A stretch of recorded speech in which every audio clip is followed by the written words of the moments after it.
नमस्कार, मैं हूं आपके साथ अंकिता पाल। बुलेटिन की शुरुआत करते हैं। पटना के मुख्य सचिवालय स्थित सभाकक्ष में बिहार के उप मुख्यमंत्री सम्राट चौधरी ने बिहार राज्य कॉर्पोरेट सामाजिक उत्तरदायित्व पोर्टल का शुभारंभ किया है। इस अवसर पर उन्होंने बताया कि इस पोर्टल के माध्यम से राज्य में सीएसआर निवेश की पारदर्शिता, जवाबदेही और प्रभावशीलता को बढ़ाया।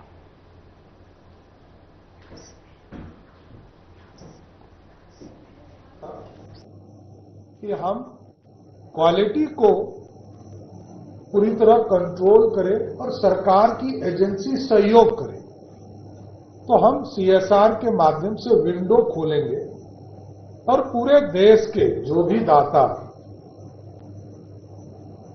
सोशल वेलफेयर के तौर पर हम लोगों को सहयोग करेंगे। ये एक तरह से, क्योंकि इसमें राशि हमारे कई ऐसे डिपार्टमेंट हैं, उनसे अधिक राशि इस डिपार्टमेंट को एक तरह से पोर्टल को मिलेगा।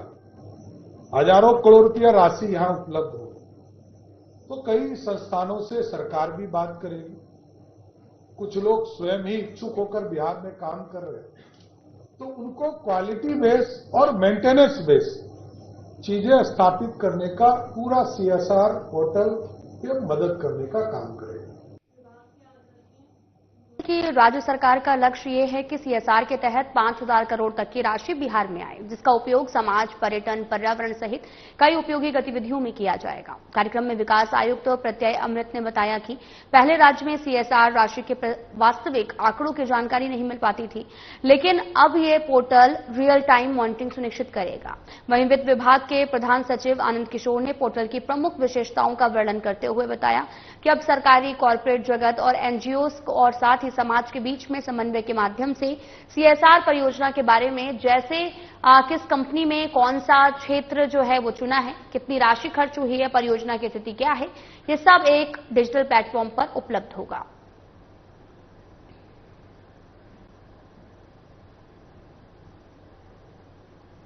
आगामी 22 अगस्त को पीएम नरेंद्र मोदी गया का दौरा करेंगे और वहीं गया के टाउन स्कूल के सभागार में पीएम के कार्यक्रम की तैयारी को लेकर संजय जायसवाल ने एनडीए के कार्यकर्ताओं को संबोधित किया। अध्यक्ष संजय जायसवाल ने कहा कि 22 अगस्त को पीएम नरेंद्र मोदी की सभा है, जिसमें सीएम नीतीश कुमार भी शामिल होंगे। साथ ही एनडीए घटक दलों के प्रमुख नेताओं और कार्यकर्ताओं के साथ बैठक की है और ये सभा ऐतिहासिक होगी। 11 सालों के कार्यकाल में 55वीं बार जो है वो बिहार आ रहे हैं। गया की धरती से बिहार के सौगात भी लाएंगे। बिहार को विकसित बिहार बनाने के लिए सीएम नीतीश कुमार 125 यूनिट मुफ्त बिजली, महिलाओं को आरक्षण, नौकरी की चिंता, साथ ही शिक्षकों की बहाली में डोमिसाइल को लागू किया जाएगा। चारों ओर बिहार के विकास की चर्चा पूरे देश में हो रही है। संजय जायसवाल ने तेजस्वी यादव के एसआईआर पर बयान में कहा कि कोई भी कितना नाटक कर ले, सच्चाई कभी छुपाई नहीं जा सकती है। सभी प्रदेश अध्यक्ष एवं एनडीए के सभी बिहार सरकार के माननीय मंत्री के साथ देश के यशस्वी प्रधानमंत्री और दुनिया के सर्वाधिक लोकप्रिय नेता आदरणीय श्री नरेंद्र मोदी जी का कार्यक्रम जो 22 अगस्त को गया जी के धरती पर होने जा रहा है और साथ में बिहार के लोकप्रिय मुख्यमंत्री श्री नीतीश कुमार जी का आगमन होगा। इस कार्यक्रम के तैयारी को लेकर के एनडीए घटक दल ने आज एक पार्टी के प्रमुख कार्यकर्ताओं एवं नेताओं के साथ बैठक किया और पूरे गया जी के सभी लोगों ने इस बात से आश्वस्त किया कि एक ऐतिहासिक सभा प्रधानमंत्री श्री नरेंद्र मोदी जी का गया जी के धरती पर होगा। प्रधानमंत्री जी 55वीं बार 11 साल के कार्यकाल में बिहार आ रहे हैं। 50 + 5 55वीं बार आ रहे हैं बिहार, और इधर एक साल में 7वीं बार प्रधानमंत्री जी का कार्यक्रम हो रहा है।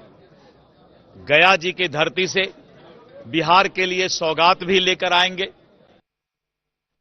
तो वहीं जन स्वराज के सूत्रधार प्रशांत किशोर ने बाढ़ प्रभावित क्षेत्रों का हवाई निरीक्षण किया, जिसके बाद में मीडिया को संबोधित करते हुए बिहार के एनडीए सरकार पर जुबानी हमला बोला। प्रशांत किशोर ने क्या कुछ कहा, आपको सुनाते हैं।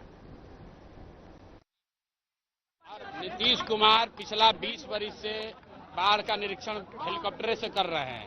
जनता नीचे मर रही है और 20 वर्ष से इनका निरीक्षण खत्म नहीं हो रहा है। अब इस बार जनता अपना निरीक्षण का रिपोर्ट जारी करेगी, 3 महीना में इनको घरे भेज देगी, उसके बाद बाढ़ का उपाय किया जाएगा।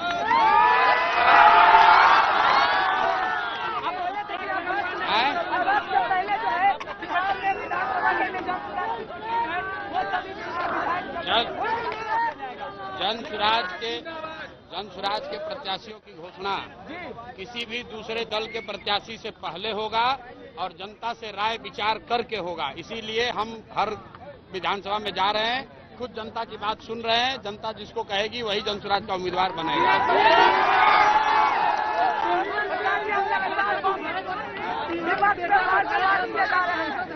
जवाब नहीं मिल रहा है, यो डर गए हैं। माता जी सांसद है, बेटा विधायक है। भाई ये शिवहर में ऐसा नहीं है, पूरे बिहार में पिछले 30 वर्ष में जितना लोग सांसद विधायक बना है वो सिर्फ 1250 लोग का परिवार के लोग ही विधायक सांसद बने हैं। जन सुराज ने इस बार तय किया है कि 1250 परिवार से अलग हटाकर उन लोगों को टिकट दिया जाएगा जो बिहार को सुधारना चाहते हैं, जिनके पिताजी विधायक हों, सांसद हो, जरूरी नहीं है।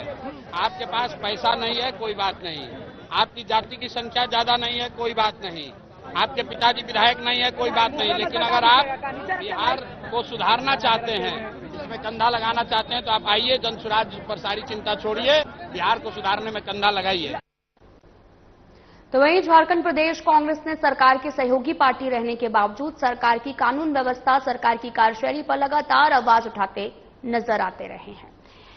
और साथ ही आपको यह भी बताते चलें कि झारखंड के रामगढ़ में एक युवक की संदिग्ध परिस्थितियों में मौत को लेकर लगातार बवाल खड़ा होता रहा है। बताया यह भी जा रहा है कि रामगढ़ पुलिस की हिरासत से फरार आफ्ताब अंसारी का शव दामोदर नदी के पास से बरामद किया गया था। साथ ही रामगढ़ थाने की पुलिस ने आफ्ताब अंसारी को यौन उत्पीड़न को लेकर दर्ज कराई गई एक एफआईआर के आधार पर हिरासत में लिया था। उसी पर झारखंड सरकार की सहयोगी पार्टी ने अपनी ही सरकार के प्रति सवाल खड़े किए। प्रदेश प्रवक्ता खुर्शीद हसन रूमी ने कहा कि आफ्ताब अंसारी का मौत एक मॉब लिंचिंग की घटना को अंजाम देता है और इसलिए सरकार में रहने के बावजूद भी हमें आवाज उठानी पड़ रही है और कई दिनों के बीत जाने के बाद भी सरकार उनके परिजनों को इंसाफ नहीं दे सकी। इसलिए इस पर संज्ञान लेना चाहिए, अन्यथा अल्पसंख्यक लोग सड़क पर उतरकर आवाज उठाने का काम करेंगे।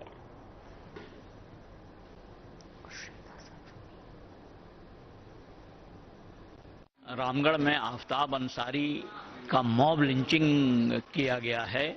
वहां हिंदू टाइगर फोर्स कहां से आ गया हम लोगों को पता नहीं है। सरकार को संज्ञान लेना चाहिए कि ऐसे ऐसे दल पैदा हो रहे हैं, उनको सबसे पहले मारना चाहिए, उनके खिलाफ मॉब लिंचिंग का केस करना चाहिए। आफ्ताब अंसारी के परिजनों को उसका मुआवजा देना चाहिए, सरकारी नौकरी देना चाहिए। और सबसे पहले तो क्या गठबंधन की सरकार मॉब लिंचिंग का विधेयक चलती मानसून सत्र में लाएगी और उसको कानून बनाएगी क्या? सरकार को चाहिए कि मॉब लिंचिंग का विधेयक 2 साल पहले राज्यपाल ने वापस किया है, उसको चलती सत्र में विधेयक लाकर मॉब लिंचिंग के खिलाफ झारखंड में कानून बनना चाहिए। 60 से ज्यादा मॉब लिंचिंग का केस हो गया है। झारखंड को तो प्रयोगशाला बना दिया गया है, तो इस पर सरकार को संज्ञान लेना चाहिए और विधेयक लाकर उसके खिलाफ कानून बनाना चाहिए और कानून का सख्ती से पालन करना चाहिए।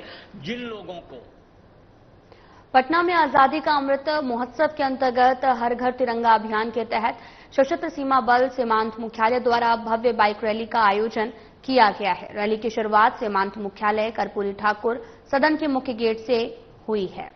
और साथ ही आपको ये भी बताते चलें कि कार्यक्रम में एसएसबी के कई अधिकारी और जवान शामिल हुए और इस अवसर पर एसएसपी के महानिरीक्षक नीतीश कुमार उज्ज्वल ने भी देशवासियों को भारत के 19वें स्वतंत्रता दिवस की हार्दिक शुभकामनाएं दी हैं। उन्होंने कहा कि तिरंगा केवल एक झंडा नहीं है, बल्कि यह हमारी स्वतंत्रता, एकता, गौरव का प्रतीक है।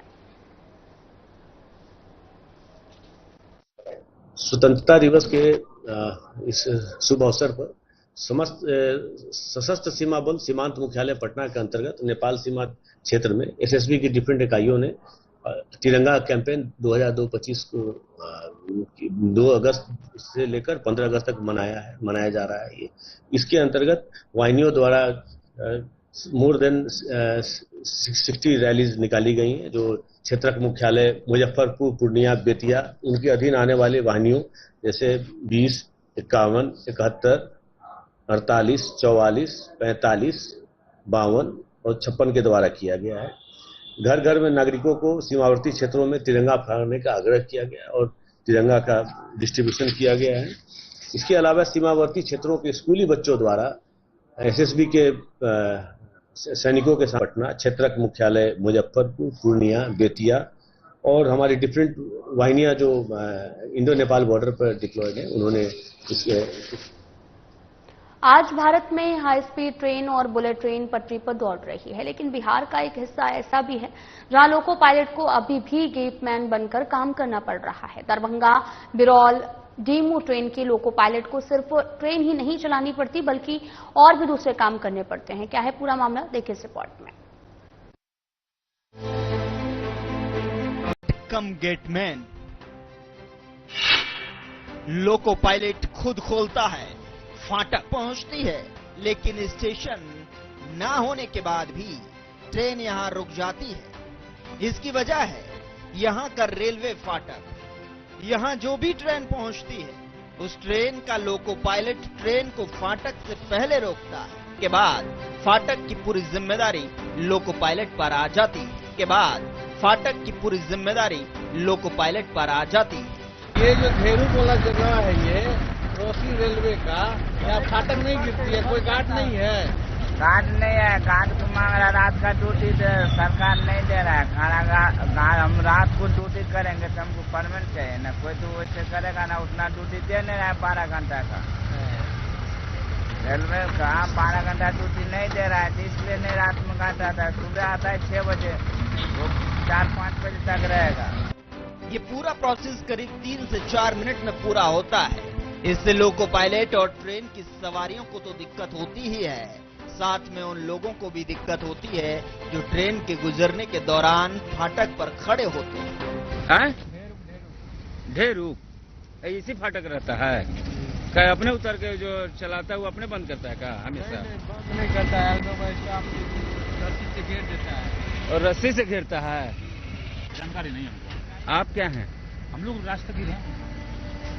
ये अपने से उठाते हो का? यहाँ नहीं है का? यहाँ पे नहीं रहता है। गार्ड नहीं रहता है? कौन जगह है? ढेरू। इंजन से उसमें से उतर के अपने लगाते हैं, खुद लगाते हैं।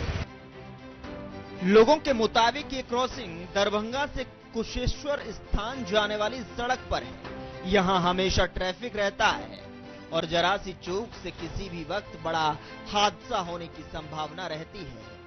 सबसे बड़ा सवाल ये है कि अगर लोगों की कमी है तो फिर पदों पर भर्तियां क्यों नहीं निकाली जा रही? एक गेटमैन के भरोसे 24 घंटे फाटक की जिम्मेदारी छोड़ना पूरी तरह से गैर जिम्मेदाराना और लापरवाही भरा है, जो न सिर्फ लोगों की जान से बल्कि यात्रियों की जान से भी खिलवाड़ है। Bureau report.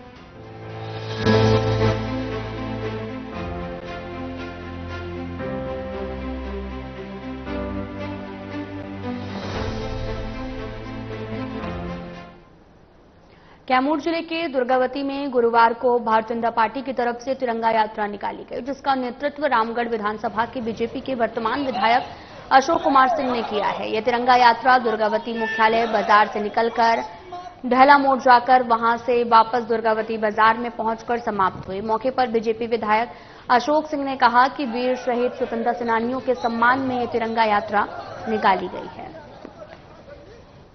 ये हमारा राष्ट्रीय ध्वज तिरंगा हमारा मान, हमारा स्वाभिमान, हमारा पहचान है राष्ट्र का। और भारतीय जनता पार्टी पूरे देश में तिरंगा यात्रा निकाल रही है।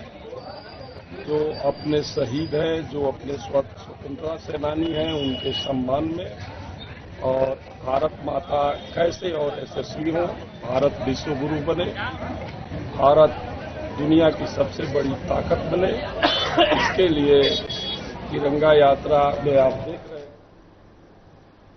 खबर मसौड़ी के पुनपुन से है, जहां तिरंगा यात्रा निकाली गई, जिसका शुरुआत शहीद राम गोविंद सिंह पार्क में शहीद रामानंद सिंह और साथ ही राम गोविंद सिंह की प्रतिमा पर माल्यार्पण कर किया गया, जिसमें मुख्य रूप से भारत सरकार के पूर्व केंद्रीय मंत्री रामकृपाल यादव और बिहार सरकार के पूर्व मंत्री श्याम रजक शामिल हुए। हम सभी लोग मिलकर के शहीद के सम्मान में, जिन्होंने देश की आजादी में अपने आप को शहादत किया था, और स्वतंत्रता दिवस के पूर्व संध्या पर पुनपुन के विभिन्न इलाकों में हम लोग जा रहे हैं और भारत माता की जय, भारत की एकता अखंडता मजबूत हो और शहीदों ने जो समर्पण भाव से, त्याग से देश की आजादी में अपने आप को बलिदान दिया था, उनको श्रद्धांजलि अर्पित करने का काम कर रहे हैं इस तिरंगा यात्रा के माध्यम। देश ही सबसे बड़ा प्रासंगिक है कि देश आजादी का जो परचम फैलाया लोगों ने, अपनी कुर्बानी दी, कुर्बानी का तकाजा है कि आज हम लोग इस खुशनुमा और स्वतंत्र भारत में सांस लेने का काम कर रहे हैं। और आज के बाद, आज के पूर्व संध्या पर जो हम लोग तिरंगा यात्रा निकाले हैं, ये तिरंगा यात्रा सिर्फ तिरंगा यात्रा नहीं है, बल्कि उन शहीदों के प्रति श्रद्धांजलि भी है। और हम आने वाले नौजवानों को इस बात का एहसास कराना है कि जो हमारे शहीदों ने शहादत देकर के देश हमारे हाथों में दिया है, इसको बचाए रखना है, इसकी संप्रभुता को बचाए रखना है, इसकी लोकतंत्र को बचाए रखना है। जो इसीलिए हम लोग घर घर जाकर के पूरे पुनपुन के और तिरंगा यात्रा के माध्यम से डीएवी पब्लिक स्कूल महशकूट में अलंकरण समारोह सह प्रतिभा सम्मान समारोह का आयोजन किया गया। और ये जो आयोजन है वो बड़े हर्षोल्लास गरिमामय वातावरण में विद्यालय सभागार में किया गया। कार्यक्रम का उद्घाटन वैदिक मंत्रोच्चारण के साथ किया और विद्यालय के चारों सदनों के पदाधिकारी को बैच शैश प्रदान कर निष्ठा, ईमानदारी, जिम्मेदारी के साथ अपने कर्तव्यों का निर्वहन करने की शपथ दिलाई। साथ ही सभी वर्गों के मेधावी विद्यार्थियों को सम्मानित किया गया। बिहार में अवैध शराब की खेप बरामद होने का सिलसिला थम नहीं रहा। वहीं शराब माफियाओं के हौसले इस कदर बुलंद हैं कि शराब की तस्करी धड़ल्ले से चल रही है। मामला जिले के इंद्रपुरी थाने क्षेत्र का है, जहां पुलिस ने छापेमारी कर देशी शराब की खेप को बरामद किया। 2 तस्करों को भी गिरफ्तार कर लिया है। और डेहरी के एएसपी ने बताया कि इंद्रपुरी थाने की थानाध्यक्ष माधुरी कुमारी को गुप्त सूचना मिली है कि कटार इलाके में 2 तस्कर देशी शराब की खेप को ला रहे हैं। इसी सूचना के आधार पर घेराबंदी की गई। तभी ये दोनों पुलिस को चकमा देने के लिए बाइक को छोड़कर खेत में कूद गए। तभी पुलिस टीम ने दोनों को गिरफ्तार कर लिया और अवैध शराब की खेप बरामद की गई और बाइक जब्त कर ली गई है। लगभग 2 बजे इंद्रपुरी थानाध्यक्षा को सूचना मिली कि ग्राम कटार की ओर से एक काला रंग के होंडा शाइन मोटरसाइकिल पर 2 व्यक्ति अज्ञात जो 2 व्यक्ति हैं वो देशी महुआ शराब लेकर आगे बढ़ रहे हैं। उक्त सूचना के सत्यापन एवं आवश्यक कार्रवाई हेतु ग्राम महुरी बीघा शिव मंदिर के पास घेराबंदी की गई एवं उक्त मोटरसाइकिल सवार 2 व्यक्तियों को लगभग 65 लीटर अवैध महुआ शराब के साथ पकड़ा गया है। उन पर विधि सम्मत कार्रवाई की जा रही है। उनसे पूछताछ किया गया है तो कुछ फॉरवर्ड और बैकवर्ड लिंकेजेस का भी पता चला है। हम लोग उस पर अग्रतर कार्रवाई कर रहे हैं। टेक्निकल इनपुट्स लिए जा रहे हैं। जो छापामारी दल है उसका नेतृत्व स्वयं थानाध्यक्षा माधुरी कुमारी कर रही थी एवं उनके साथ करण कुमार, मदन कुमार भारती।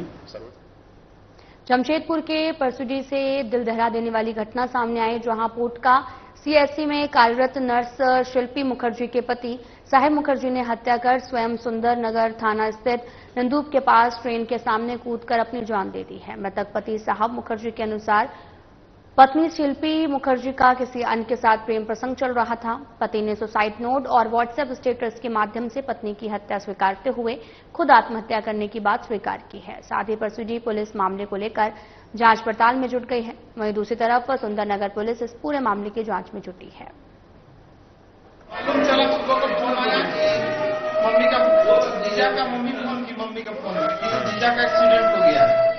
जीजा का एक्सीडेंट हो गया है तो दीदी का फोन लगा है, कंटिन्यू फोन लगा नहीं तो फिर भागते भागता है मम्मी भाई, हम भी फिर फोन लगा रहे थे, घर से लगा नहीं, हमको भी डाउट होता, हम लोग भागते भागता है तो जैसे ही यहाँ पहुंचे देखिए ये अवस्था क्या जीजा का फोन स्विच ऑफ। क्या मतलब क्या लग रहा है आप लोग किस चीज से मारा है, क्या देखे थे? देखने लायक स्थिति में नहीं, हम कुछ आइडिया नहीं लगा पाए। सुबह जस्ट हम लोग को सूचना मिली थी कि परसोडी हलूदबनी में एक महिला की हत्या कर दी गई है उसके हस्बैंड के द्वारा। हम लोग त्वरित कार्रवाई करते हुए घटनास्थल पर पहुंचे अगर ये घटनास्थल का निरीक्षण किया तो घटनास्थल पर काफ़ी खून वगैरह बिखरा हुआ है। अभी हम लोगों ने सर्च किया तो हम लोगों ने पाया कि उनके पति के द्वारा है वो हत्या कर दी गई है। और समस्तीपुर के सदर अस्पताल में एक बीपीएससी शिक्षिका और उनके रेलवे कर्मचारी पति के बीच मारपीट का मामला सामने आया, जिसका वीडियो भी वायरल हो रहा।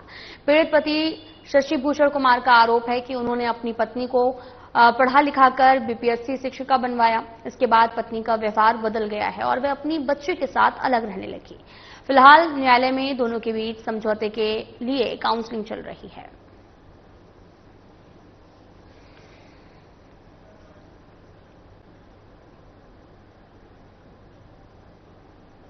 सारण जिले के रसूलपुर थाना क्षेत्र के नवादा गांव में स्थित बाबा दूधनाथ मंदिर के शिवलिंग को अज्ञात असामाजिक तत्वों के द्वारा क्षतिग्रस्त कर देने का मामला सामने आया है।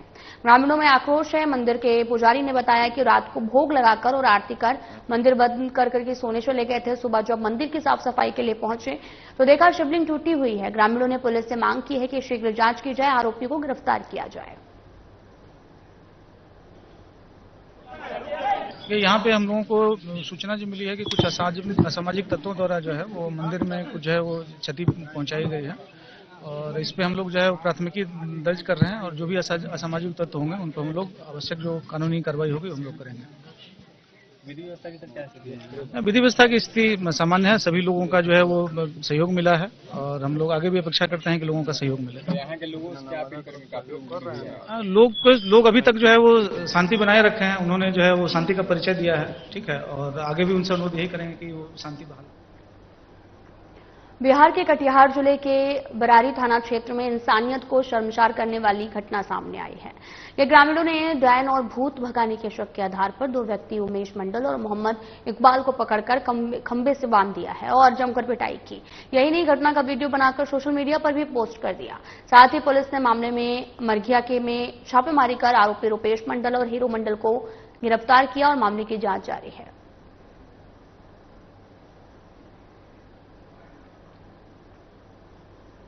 फिलहाल में इतना ही। नमस्कार।